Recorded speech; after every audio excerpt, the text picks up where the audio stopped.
Oh, let me tell you something. Busting makes me feel good.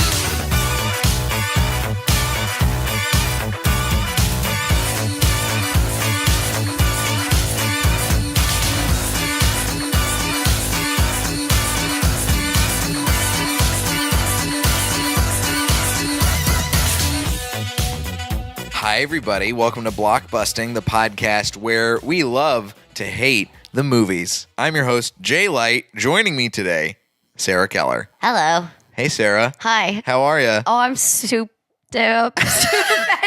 Sarah had a rough time last night. We were out of the historical roast premiere, which actually, by the way, not to plug things too early, but that's out today. Today? Oh. By the time yes. this episode comes out. I was like, wait, what? Yeah. Yeah, definitely watch it because it's freaking awesome. Can I swear on this? Yeah. Okay. You can say frickin'. You can say all the fricks you want. Good. It's a great show, and we were at the premiere last night. Yeah. Fun times. It was a really, really solid show, and it's out today. So after you listen to this episode, watch Historical Roast. You're gonna dig it. Did you see Kate Beckinsale there? No, my girlfriend said that she brushed up against me. Yeah. And I didn't notice. She was standing behind me when I was ordering a drink, and I was standing next to Jessica Michelle. Yeah. And I was like, she's going to need to stand at least 10 feet away from me because she's too beautiful to be this close to me. I had no idea she was there. Which is like weird. She's probably hunting for her next young male comedian to be dating. That's exactly what Jessica Michelle said. Her and Connor McSpadden. That's the next hot couple, I guarantee. No. Maybe. Connor doesn't do enough stand-up anymore for that to happen, I don't think. She'd have to be... I think she wants somebody who's performing. Interesting. Connor's too busy doing all these cool writing jobs. Does she want a girlfriend? Because, I'd be into that. Maybe. You should have talked. You should have asked her. No, she's too beautiful. It's scary. You can talk to beautiful women. No. How can... Listen, only male comics are supposed to be intimidated by talking to beautiful women. You're honing in on our territory. Nope. Oh, my God. Well, I'm glad you're here, and I'm glad you have some words. Yes. 'Cause you got some spicy words. You got a hot take. Yeah. About a movie that is fairly beloved. So beloved. And you hate it. I do. That movie is Beetlejuice. Yep. Beetlejuice. Ugh. What have you done? Why do you hate it? Okay, so I had to rewatch it because I haven't seen it since I was a little kid, and I just remembered hating it because it was always on the Disney Channel, and it's fucking terrifying. It is. And it made me really mad. I had Googled today what the rating was. It's rated PG. And I'm so glad I watched it during the day because I'm for sure going to have nightmares about it. This was definitely a PG movie. I think this movie came out before they split PG and PG-13 into separate ratings. Oh, I didn't even know that was... Yeah, that was a time. This was around, because I remember Michael Keaton says fuck in this movie. What? Yeah. Oh, yeah. I remember because I watched this when I was in high school. This is one of my girlfriend's favorite movies. And so we watched it. I hadn't seen it since I was very young. And then I watched it with her a couple times. And so I remember watching it and him saying, I'm going to pull up the quote because I don't want to mess it up because I remember watching it and being like, what? I totally believe you because it was just inappropriate everywhere. I'm kind of nervous to Google Beetlejuice fuck because I don't know what's going to show up. Oh, it's for sure going to be parody porn. Oh, here we go. No. It's nice. It's fine. He goes, nice fucking model, honk honk, and that's it. And then he moves on. And there's a YouTube video that's 1 minute of Beetlejuice saying nice fucking model, honk honk on YouTube. So look that up if you're interested. But yeah, so this movie is super scary, super freaky. A lot of weird shit going on. Yeah. A lot of monsters, a lot of weird stuff. There's a headless dude on the poster. Yeah, and they do gross stuff. Mm-hmm.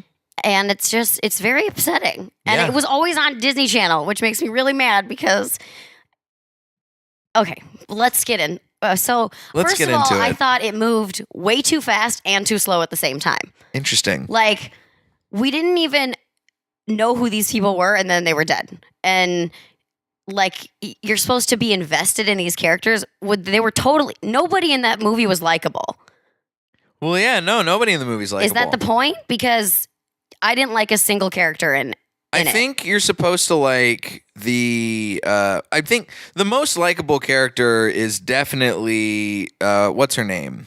Oh my God, the daughter, Winona Lydia. Ryder, and I wanted to punch her in the nose. Lydia, I like, and I like Gina Davis. Oh, Alec Baldwin's fine, but that's who that yeah, was. that's Alec Baldwin.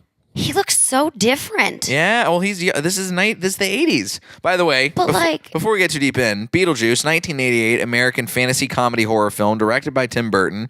The plot revolves a recently deceased young couple, Alec Baldwin and Gina Davis, who became ghosts haunting their former house, and an obnoxious, devious poltergeist named Beetlejuice, portrayed by Michael Keaton, who tries to scare away the new inhabitants permanently.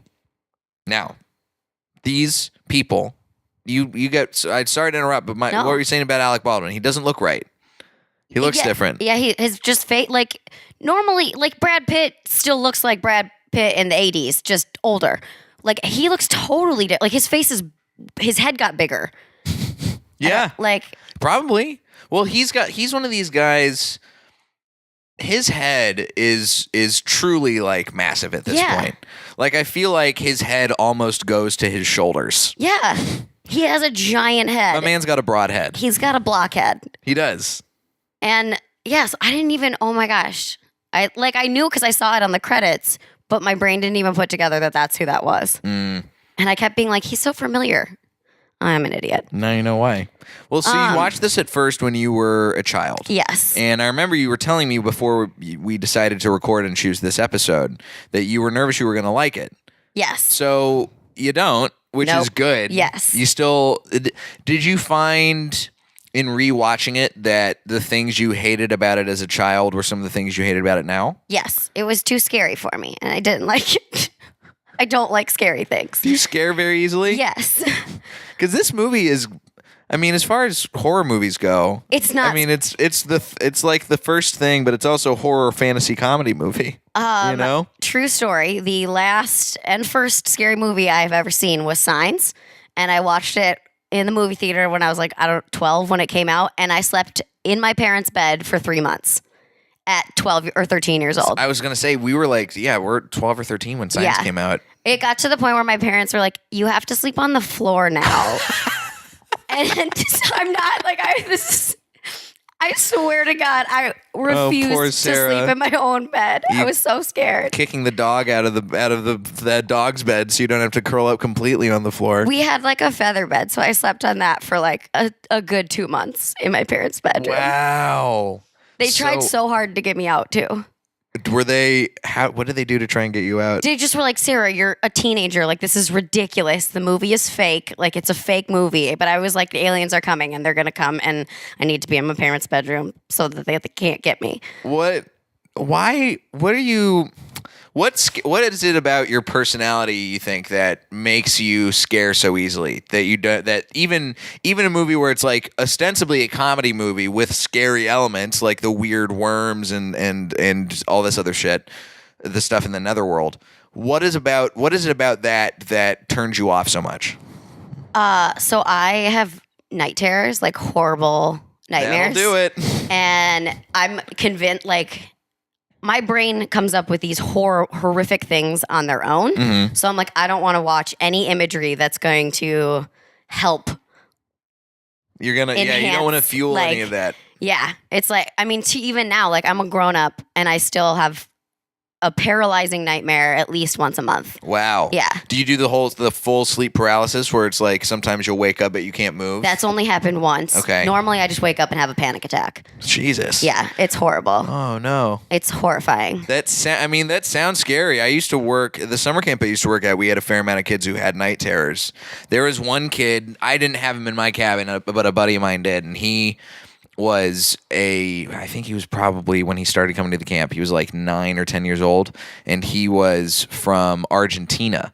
So he had night terrors, but he would also be screaming in Spanish. So it's not funny, but it's funny. But it is funny because we had also, this was a cabin full of kids with crazy sleep disorders. This one kid had night terrors. We had another kid who would sleepwalk and pee in other people's beds. And like he would lay down and pee, or like he would just pee on their bed? He would pee on their bed. We had times. He totally was doing that on purpose. No, he was just a fucking sleepy boy. He was a weird sleepy child, and he was great, but also like we had to make sure that he would wait. We would go and get him up so that way he wouldn't sleepwalk and pee in other people's beds. Oh, we had to do it. Wake him up in the middle of the night to go potty. Right. Wow. And this is like he's like 12 years old and still doing it. So it's like you gotta be careful. Yeah. We had a kid one time. This is another kid who wasn't in my cabin. Shout out if you're listening. Shout out George. This guy was a fucking champ counselor. He had a kid one time. He had a hammock and decided to sleep in the hammock over another kid's bed. And the kid in the hammock peed, and the pee leaked through the hammock and dripped down onto the kid below. So George, thinking quickly, first woke up the kid on the bottom and said, "Hey, you peed the bed. Let's get you up and change your sheets and wash your sheets." While the other kid was asleep in the hammock, they fix everything down to the bottom, and then the kid in the hammock, they wake him up in the morning and they go, "Hey, you peed in your hammock. We noticed, so we need you to, we're going to take your hammock and we're going to wash it and go back and sleep in your bed." So that way they did it all without the kids knowing what was going on. Right, so they couldn't tell on each other. Exactly. And embarrass. Oh, that's smart. Because George is a smart counselor. Shout out George. Yeah. But yeah, so I've seen a fair amount of night terrors and sleep disordery things. So that shit's terrifying. Yeah, it's from an outsider's perspective. I can't even imagine how it would be from the inside. It's like, I mean, the detail of my dreams is insane. Like I've had dreams where, weird that you brought up Argentina, like the Argentinian mafia, which is a thing in my dreams, kidnapped me and another person. And I remember like I was tied to a chair and the girl was tied next to me and they like sawed her skull off. Oh my God. And I could hear her screaming and like blood was hitting me in the face. And I'm like tied to that's like, those are like, my dreams are like that, like where it's like so detailed. How old were you when you started having these? As long as I can remember. Okay. Yeah. Yeah. And they've always been that vividly detailed. They used to be like I used to have a recurring nightmare, and this is going to sound funny, but it's real, that gnomes would take over a movie theater and enslave us and make us build homes for them in the side of mountains, which now is really funny, but it would terrify me as a kid, and it would happen every month. Like I would have that dream. And we're talking like lawn gnomes, like garden gnomes? Yeah, but like evil ones. That's actually not a bad. I mean, that's an okay movie plot. You're probably right. Why was it a movie theater? I don't know. Wasn't it just like a neighborhood? I don't know. I have a very vivid imagination. So you didn't supply yourself because of that with any kind of scary shit growing up. You never read Goosebumps. You never watched scary movies. I did read R.L. Stein books, but they always end. I know. I think I did it because like everybody else was, and I loved to read. And they were like easy. You couldn't just do like Boxcar Children? No, I read all those. I read so much. My mom used to get annoyed because there was no punishment for me, because like she'd send me to my room and I would just read, and I was like totally happy with that. Yeah. And she's like, "Oh, I'm not going to take away your books because that's not good parenting." So there was literally no way to punish me, because I was just like, cool, I'll just go read. You're not going to be allowed to read in this house. I don't know why I'm giving your mom like a deep Southern accent. Okay. Well, that makes sense then. Okay, so you watched it as a kid. You hated it as a kid. Yes. And so now, as an adult, what are some of the things you hate? Obviously, the scary parts. Yes, You don't like the weird, creepy worms, and I'm sure you probably don't like the shrunken head and all that stuff. No, and like just the lady with the neck and the smoke that came out of it. Mm-hmm. And I liked the fairy lady that was behind the counter. Right. Because she was pretty and like a princess. So that was the one part I liked. I've never felt more like I was talking to an 8-year-old than talking about this movie with you. Yeah, pretty much. And yeah, I just felt like it went right into the plot, which I guess is good, but like it also felt like the stakes weren't high enough. Like they just want people to get out of the house. And it didn't feel like the stakes got high until the last 15 minutes when they were going to send Gina Davis and Alec Baldwin to eternal death or whatever. Which also there was no. What's it called in the movie? There was no like detail about why that. It was death for the dead, but it was like, okay, well, why is that worse than what they're stuck in now? Mm-hmm. And I felt like they never addressed. Like, why were they there? Haunting the house? Yeah. Well, so they die, and then they get this, basically are like in the waiting room for death, essentially, right? So it's a purgatory story. Like, basically the premise of the movie is that the ghosts that ghosts exist. And before they get sent to where they're going to ultimately get sent, then they are haunting a location. And they have to complete the task or something before they get... Not necessarily, but it's like... This is pulled directly from the Wikipedia page, right? Okay. That's why I was like, how do you know all this? Because I feel like I was trying to find the meaning in it. Death is bureaucracy. So they basically have people assigned to them to like try and figure out where they're supposed to go, as opposed to the general, like the obvious standpoint is like, all right, well, you're going to be on the list to get into heaven. You're the list to get in hell. So they got to figure out, we have to sift through and do all the paperwork to figure out where you're supposed to go. In the meantime, you have to remain in the house for 125 years. That's what their caseworker tells them. So that's why they're still there. It's because they're basically like in limbo for that long until they figure out where they're ultimately going to wind up going. And then the exorcist comes in and all sorts of other stuff. They're trying to scare, and that's where Beetlejuice comes in. They're like, well, we can try, let's have the house for ourselves. Let's get the Dietzes out of here so that way they don't come and fuck it all up. Right. And that's where you have Winona Ryder being a weird little goth girl, and you have Catherine O'Hara as great. Oh, she's so great in this. Yeah. She's fantastic in this. And Otho, also I really like. Glenn Shaddix. He's the interior designer, the big fat guy. Oh, see, I didn't like. Stop making him so many things. Like, why all of a sudden he's now into the occult and stuff because you need him to be? Like, no, you can't just what? It just felt like it was like, I don't know. It was like, oh, by the way, I'm an expert on this. And it's like, oh, well, that's convenient for the plot. I guess. But that's the kids. It's supposed to be because they're like, well, we got to figure out how to summon these spirits and talk to them. And then he's like, uh-oh, I'm such a fucking dum-dum. I am going to kill these spirits instead with an exorcism. Right. I think, okay, from a plotting standpoint, you're right. It is definitely a little bit, it's very convenient. But it's like, I can't think of what else. When you're dealing with the supernatural, I guess maybe there's a little bit more license to be convenient. I don't know. To be fair, this is a movie that I think is written for, it's Tim Burton. So Tim Burton's a weirdo. Yep. And this is sort of kind of a kid's movie, a little bit. Not 100%, obviously, because there's a lot of freaky visuals and you got Michael Keaton saying fuck. Yeah. Which is fun. And sexually harassing / assaulting Gina Davis. That's true. Like a lot. Michael Keaton, he real handsy in this one. Yeah. That was also problematic. But I was like, it was the 80s, so it was allowed back then. Right. In film and stuff. But I still was like, yeah, you can't just grab a woman and kiss her. Or lift up her skirt because you want to look at it. Different times. You can't do it now, but back then, put on the makeup, put on the suit. You can do whatever you want. Michael Keaton in this movie is widely regarded as one of his top performances. It's his personal favorite, I saw. Mm-hmm. I did enjoy him. I thought like he acted it well. It was a little like I thought he was good. I just didn't like the character. It's not. I mean, it is a film full of unlikable characters. Yeah.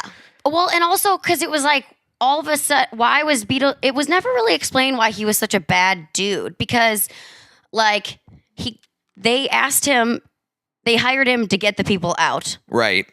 He did that. Then they got mad at him, and then like they try to at the end make him the bad guy because he tries to force Winona Ryder to marry him. But it's like, she's the bitch because she said she would marry him if he saved their lives, and he did, and now she's backing out on that deal. So, like, she's the bad one, not him.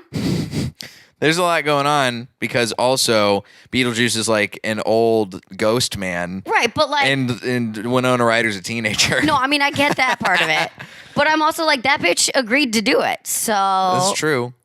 There's probably some sort of blood contract that could have been signed off camera that we don't know about. Yeah, I just... deleted scene. You know, I feel like he was villainized when he literally only did what everybody told him to do. And it was like this whole... It was like if he was supposed to be the bad guy, then we needed to see why he was the bad guy. Right, I get that. Other than just being warned that he's the bad guy. I get that, yeah. That's the thing. It's like Beetlejuice isn't... I think... Do you think he's the villain of the movie? Or do you think the Dietzes are the villain? No, those are the people that moved in, right? Right. Yeah, I think they're the villains. So they're the villains, but Beetlejuice also obviously... He's a little scamp. He's a little troublemaker. Yeah, scamp. So you want to know a little bit more about his backstory. Right. Because, Okay. you know, the smoke neck lady was like, don't, like, he's terrible. He got blah, blah, blah. Like, he's bad. And everybody, like, treated him like he was terrible. And, like, don't say his name and don't bring him here. But when you did, all he did was exactly what you asked him to do. Mm-hmm. So... That's true. I don't understand. Like, obviously it's extreme, but you wanted extreme. You were trying to scare people out of their Yeah, house. you're trying to get the people out. So he did. Well, he would have done that if they weren't crazy people. Right. This movie is, that's the thing. It's hard for me to be, I'm trying to figure out ways to like, it's when I have somebody on who's like talking about a movie that I like and they don't, it's like I have to figure out how to worm around your arguments. Convenient with Beetlejuice and all the worms, but that's the thing. It's like you're bringing up points that are valid and that make sense, but I did not talk to you, Alexa. Don't beep at me. Shout out to Amazon, who's listening in on this podcast and is probably going to... Did you hear about that parrot that was ordering stuff on Amazon from its owner? What? Yes, there was a parrot in Florida that was ordering shit off Amazon from Alexa. Oh, man.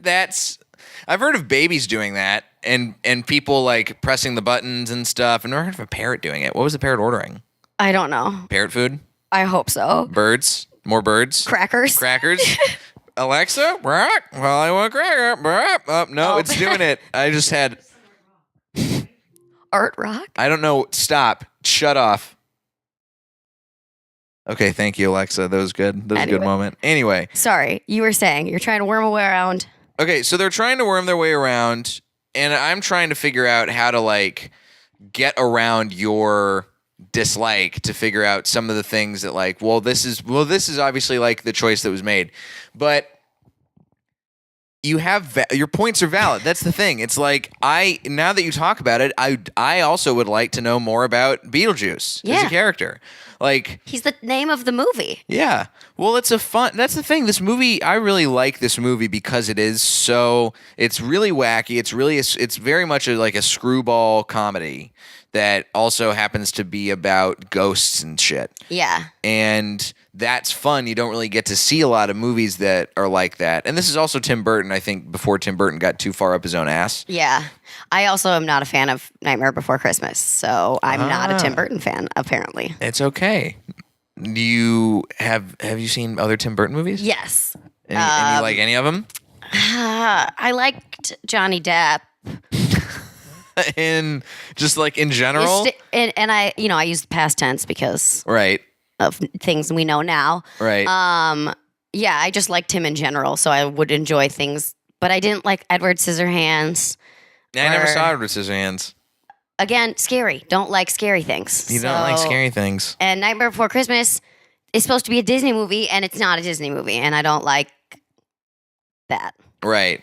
And there's others, like, did you watch any of his, speaking of actual, like, overt Disney movies, have you watched any of his stuff with, like, Alice in Wonderland? Oh, yes. Those ones I did like. The Alice in Wonderland. What did you like about him? Well, I love Helena Bonham Carter. Tim Burton's wife, shout out. And I think that's probably most of it. I just like her. What about Sweeney Todd? Oh, I did love that movie too.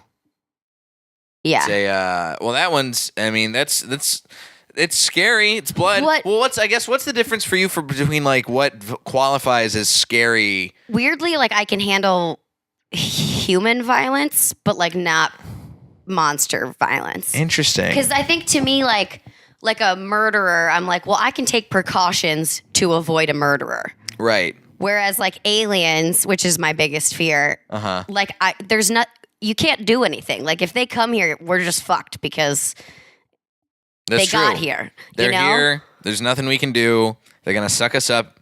Yeah. So I'm like, I don't know how to defend myself against an alien or a monster or a ghost or like Or a Beetlejuice. Or a Beetlejuice. Right. But I know how to defend myself against a human.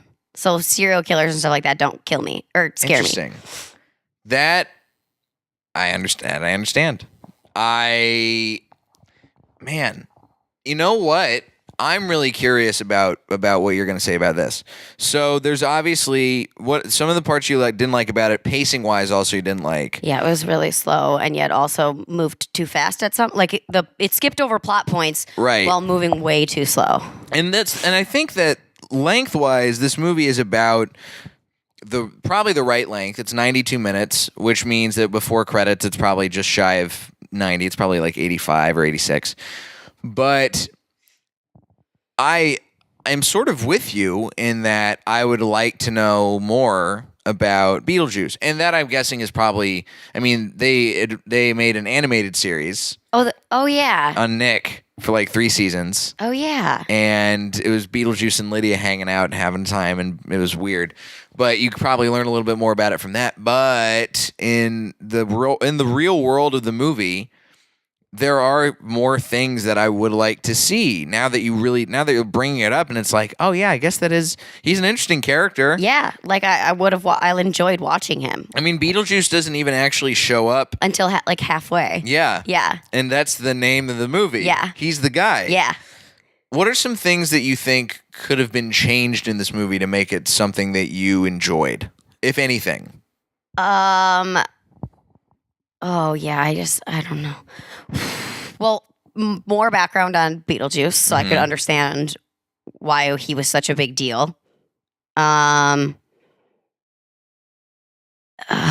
this is great for podcasting. It's okay. We edit out dead. There's a lot. That's what editing is here for. Don't worry. I think. I mean, I'm with you. I want to know more about Beetlejuice as a character now. I think there's a little bit, I might be wrong, but there's a little while where they were talking about having Beetlejuice do a sequel. I was thinking that'd be an interesting thing where it's just like a Wicked kind of thing where you learn his like story. Right. And there's a lot of stuff. Well, I'm reading about some of the original versions of the script now, which is the script used to be a lot darker. This is, by the way, the script written by Michael McDowell and William Scarron. The script originally had, let's see, the Maitland's car crash was depicted graphically. Not a cute little dog murdered them? Nope. There was Barbara's arm being crushed and the couple screaming for help as they slowly drown in the river. There's let's see, the character of Beetlejuice was envisioned as a winged demon who takes the form of a short Middle Eastern man. He was intent on killing the Dietzes instead of scaring them and wanted to rape Lydia instead of marry her. You know, very PG stuff back in the 80s. Jesus. Let's see. He appears to different characters in different manifestations. There was another Dietz child who was mutilated while in the form of a rabid squirrel by Beetlejuice. 9-year-old Kathy. Gotten rid of in the script completely. Oh. In another version of the script, the film was to have concluded with the Maitlands, Dietzes, and Otho conducting an exorcism that destroys Beetlejuice, the Maitlands transforming into miniature versions of themselves and moving to Adam's model of their home, which they refurbished to look like their house before the Dietzes moved in. And then... That would have been a cute ending. So the co-author and the original story producer has talked about the negative reaction to the original script at Universal. So they read it, and then they were like, "This is too weird. Why are you this?" The people who promoted it were like, "This is a piece of shit script. What's going on?" So then Michael Scarron rewrote it, or Walter Scarron. I don't remember the guy's first name. I'm not going to scroll back up. I think it was Michael. But they changed it and made it a comedy. So originally it was much more of like a pure horror movie. And then they made it funny.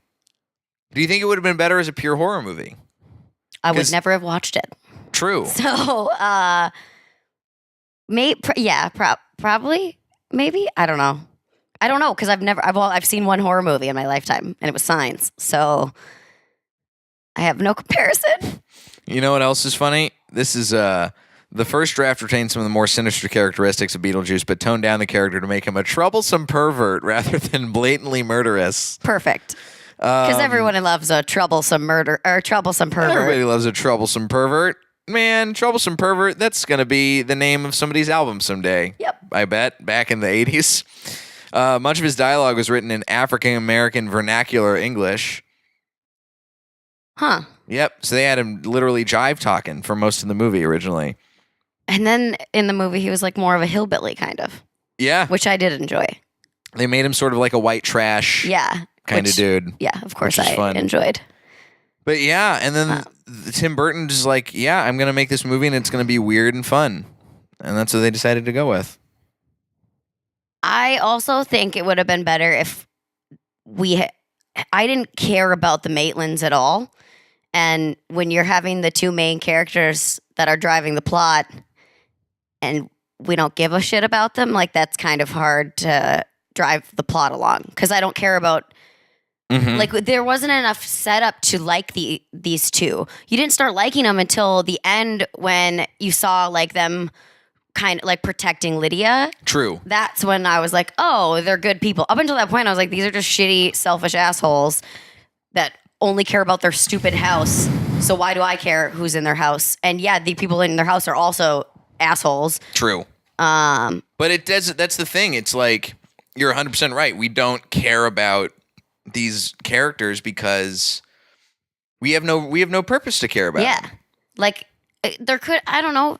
We're supposed to identify with them because them being in hell is going to be like, oh well, this is them waiting at the DMV essentially.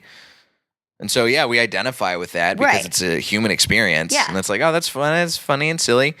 But it doesn't make me like them. Yeah, and I feel like it's hard to care about a movie when you don't care about the title character, or not the main characters. You're making me think so much more about this movie than I ever thought I was going to have to in my entire life, Sarah.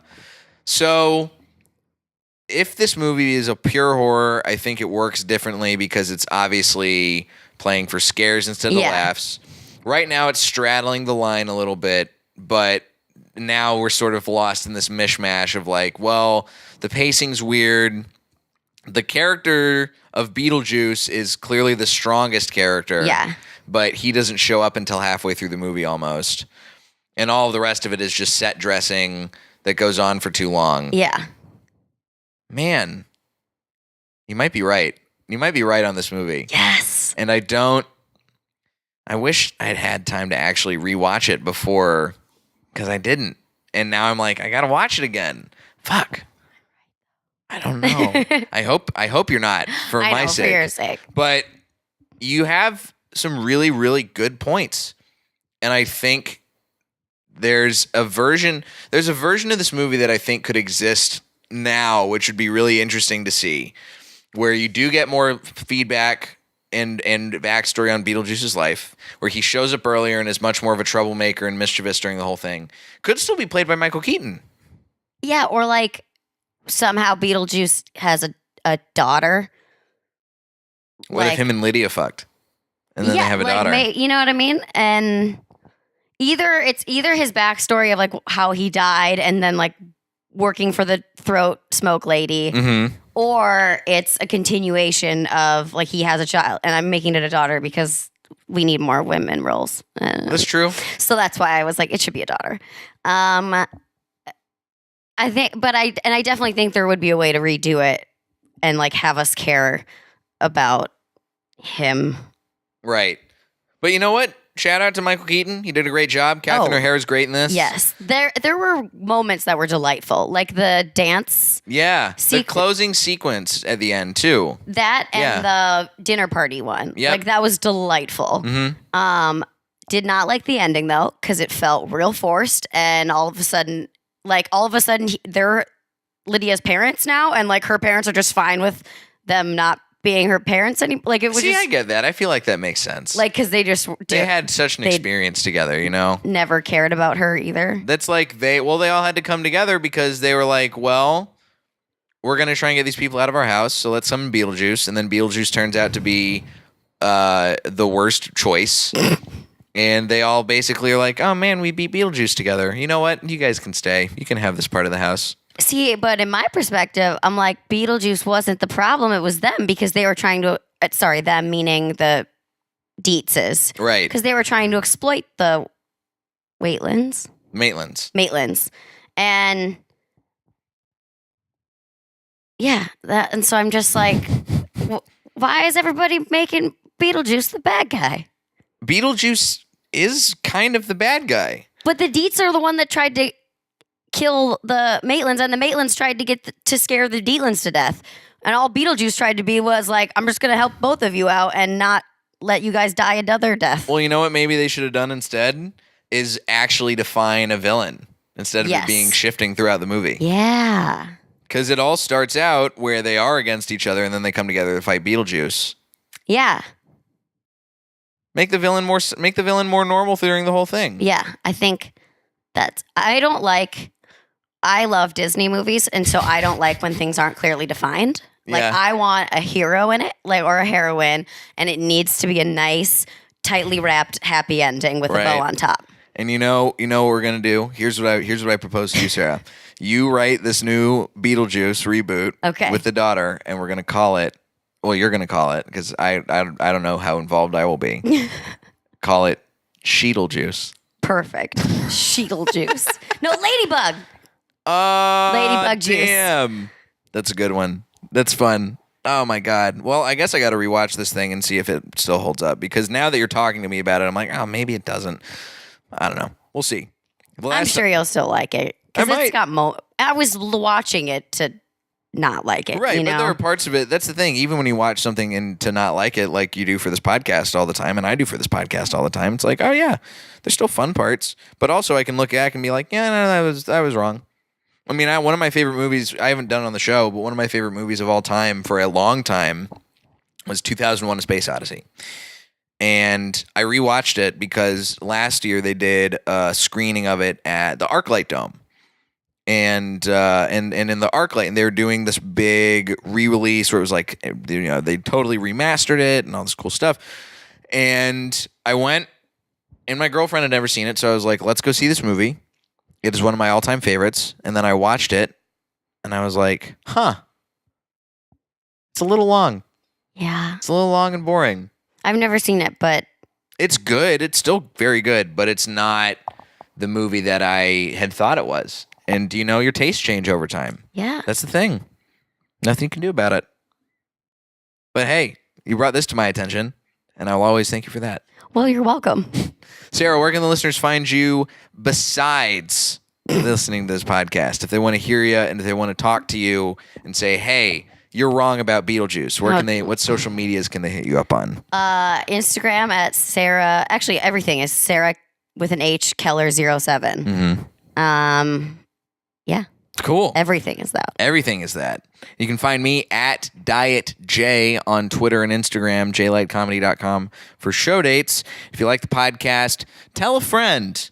Tell someone who likes movies or someone who hates movies that they should listen to this because we got a little something for everybody here, guys. You know that. You're the blockheads. You like this thing. And share that love because that's what it's worth. Yeah. Sarah, thanks for whoa. Now I can't pronounce words. Fuck. Thanks, Sarah. Thanks for having me, Jay. This has been Blockbusting. Go see something good for a change.